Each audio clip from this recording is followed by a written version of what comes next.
beaucoup Bernard Cazeneuve. Il défend lui aussi le nouveau traité et l'Europe depuis des années. Dans le cadre de notre série 48 heures avec, nous avons suivi Daniel Cohn-Bendit qui parcourt le continent avec Guy Verhofstadt pour présenter leur livre Debout l'Europe. C'est un reportage d'Olivier Poncelet et Madi Diawara. Sur les traces antiques de la démocratie romaine, aux sources de l'Europe, deux parlementaires européens, un écolo et un libéral, signent un livre, un manifeste en faveur du fédéralisme. On est d'accord sur cette idée. Mais lui, il n'y comprend rien. Lui, c'est un Belge, mais moi, je suis allemand.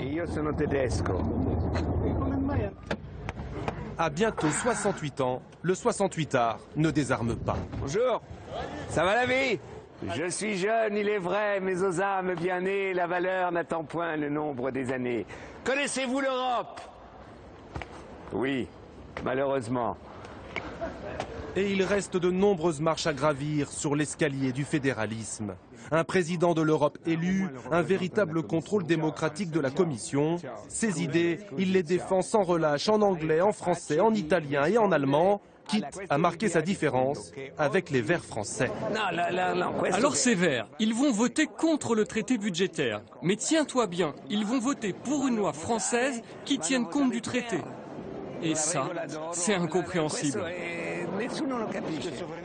Le voilà à la tribune, avec sa verve et son style vibrionnant, presque latin. Rien à voir avec le calme du Premier ministre italien Mario Monti ou de l'ancien Premier ministre belge, deux fédéralistes convaincus mais moins remuants. Pourquoi? Parce que j'ai la cravate? C'est vous qui le dites? Non, pas du tout. Je pense qu'on est tous les deux certainement dans le Parlement européen des hommes politiques qui s'expriment avec de la fureur, avec de la passion.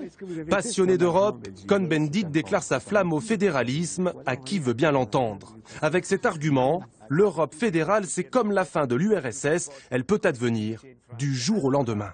Nous sommes là, devant ce beau paysage romain. Et comment tu t'appelles? Tiziana. Alors Tiziana, imaginons la chose suivante. Nous sommes en 1988 et je t'annonce que dans un an, le mur de Berlin va tomber. Et toi, tu m'aurais certainement dit, mais Dani, c'est complètement fou. Et pour faire tomber le mur de la crise européenne, il enchaîne les rendez-vous, ici avec des diplomates et des hommes politiques italiens et belges. Il est minuit passé, quand il arrive enfin à son hôtel lessivé. Quant à savoir si cette Europe fédérale, il la verra de son vivant. Je crois que c'est déjà pas mal. Si on arrivait à mettre l'Europe fédérale sur les rails, on n'aura pas perdu notre temps.